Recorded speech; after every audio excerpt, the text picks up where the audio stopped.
साथियों, कैसे हो आप सभी। मैं पंकज स्वागत करता हूं आपके अपने परिवार पीके एजुकेशन 17 में। अब देखेंगे कि काफ़ी कम ही दिन बचे हैं राजस्थान शिक्षक पात्रता परीक्षा जो रीट के नाम से आयोजित होती है 23 और 24 जुलाई को। तो अब कुछ ही दिन बचे हैं।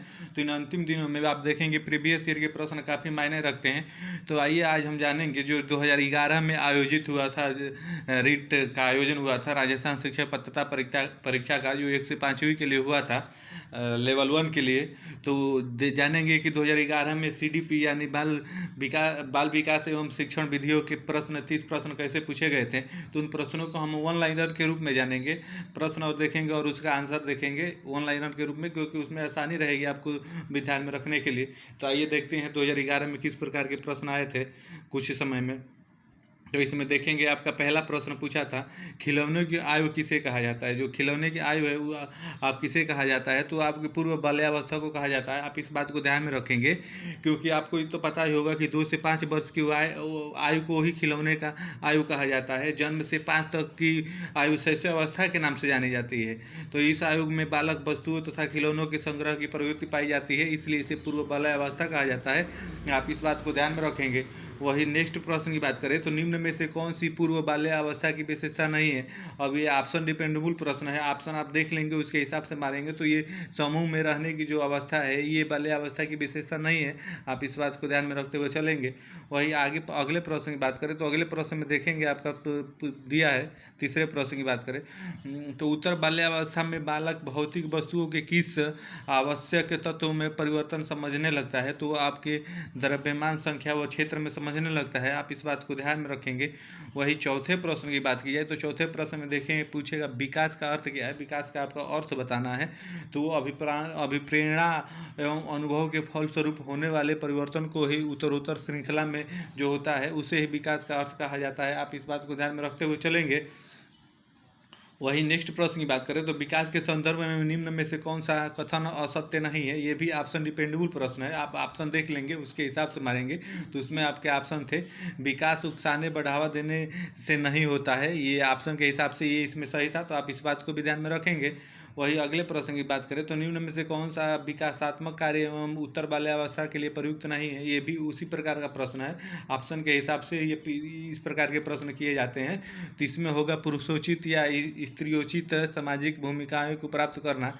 वही अगले प्रश्न की बात करें सातवें की तो सातवें में देखें पूछा है आपका कि सामान्य परिपक्वन से पहले प्रशिक्षित प्राप्त करना प्राय क्या कहलाता है, आपको वो बताना था। तो आपका कहलाता है लाभकारी होना या हानिकारक। इस पर निर्भर करता है कि प्रशिक्षण किस प्रकार से विधि का प्रयोग किया गया है। तो आप इस बात को ध्यान में रखेंगे। वही अगला प्रश्न का देखेंगे तो उसमें पूछा है आपका 5 वर्ष का राजू अपनी खिड़की से बाहर तूफान देखता है, बिजली चमकती है और कड़कने की आवाज़ आती है। राजू शोर सुनकर उछलता है, बार बार यह घटना होती है, फिर कुछ देर शांति के पश्चात बिजली कड़कती है। तो वही देखेंगे राजू बिजली के, ये राजू हो गया है, राजू है। राजू बिजली की गर्जना सुनकर उछलता है। राजू का उछलना सीखने के किस सिद्धांत का उदाहरण है, आपको ये बताना है। तो ये आपका शास्त्रीय अनुबंधन का सिद्धांत का उदाहरण है। आप इस बात को ध्यान में रखते हुए चलेंगे कि ये शास्त्रीय अनुबंधन का सिद्धांत का उदाहरण है। वही अगर इसके बात कर जाए तो शास्त्रीय अनुबंधन के सिद्धांत का आप ध्यान रखेंगे, जिसका ये पावलोव ने दिया था, 1904 में प्रतिपादित किया था। आप इस बात को भी ध्यान में रखेंगे। वही आइए नेक्स्ट अगले प्रश्न की बात करें तो अगले प्रश्न में देखेंगे आपका पूछा है कि सकारात्मक दंड का निम्न में से कौन सा उदाहरण है। ये भी आप ऑप्शन के हिसाब से ही मारेंगे। तो इसमें आप देखेंगे मित्रों के द्वारा उपहास करना ही एक सकारात्मक दंड का प्रावधान होता है। ये बात आप ध्यान में रखते हुए चलेंगे।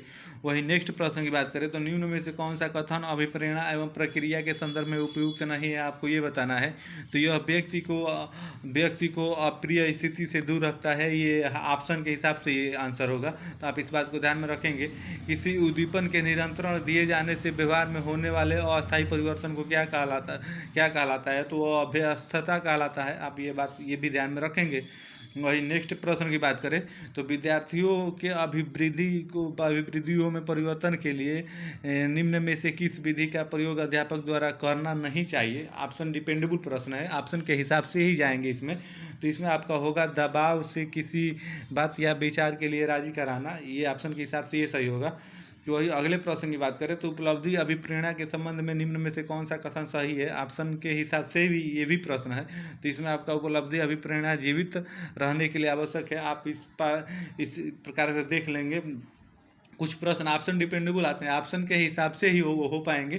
तो इस प्रकार के प्रश्न थे। वही अगले प्रश्न देखेंगे तो फिर से 10 वर्ष की अवस्था में बालक रुचि लेना आरंभ करता है तो उसे क्या कहते हैं। जो बालक है वो आप देखेंगे ये 6 से आपका है, ये 6 यहाँ पे छूट गया है। 6 से 10 वर्ष की अवस्था में बालक रुचि लेना आरंभ कहाँ करता है, तो आपका विद्यालय में करता है। आप इस बात को ध्यान में रखते हुए चलेंगे। आइए वही नेक्स्ट 15वें प्रश्न की बात करें तो 15वें में देखेंगे पूछा है कौन सा सिद्धांत व्यक्त करता है कि मानव मस्तिष्क से एक बर्फ की बड़ी चट्टान के समान है जो अधिकांश छिपी रहती है और उसमें चेतन के 3 स्तर होते हैं। तो ये आपके मनोविश्लेषणात्मक सिद्धांत के अंतर्गत आते हैं। आप इस बात को ध्यान में रखेंगे। वही अगले प्रश्न की बात करें, कुछ लोगों का कहना है कि जब बालकों को गुस्सा आता है तो वह खिलौनों के लिए चले जाते हैं जब तक कि पहले से अच्छा महसूस नहीं करते। उनके व्यवहार में निम्न में से कौन सा प्रतिरक्षा तंत्र परिलक्षित होता रहता है, तो वो विस्थापन होता रहता है। आप इस बात को ध्यान में रखेंगे।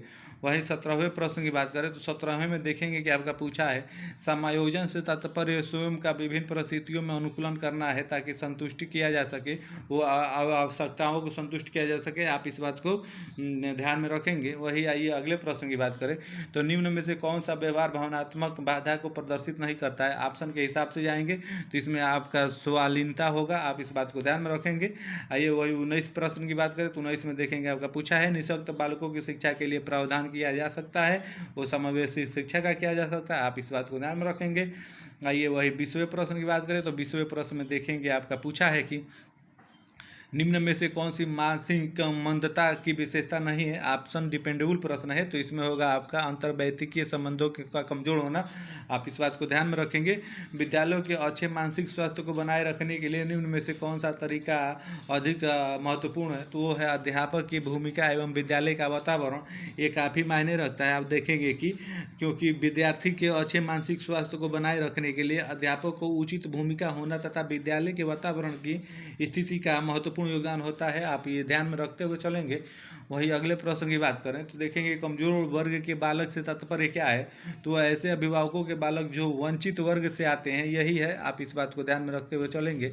आइए वही नेक्स्ट प्रश्न की बात करें तो नेक्स्ट प्रश्न में आप देखेंगे आपका पूछा 23वें में शिक्षा का अधिकार अधिनियम 2009 में निर्दिष्ट किया गया है कि कक्षा 1 से 5 तक यदि प्रवेश दिए गए विद्यार्थियों की संख्या 200 से अधिक हो तो विद्यार्थियों एवं छात्र का औसत अनुपात कितना होगा। तो आपको ये इसमें पता होना चाहिए कि वो आपका 40 होता है। इसमें निःशुल्क वही आप देखेंगे इसमें ये हो जाता है कि निःशुल्क एवं अनिवार्य जो बाल शिक्षा अधिनियम अधिकार 2009 है उसके अनुसार शिक्षक और शिक्षार्थी का अनुपात तय किया गया है, जिसमें 40 छात्रों पर एक शिक्षक का अनुपात होता है।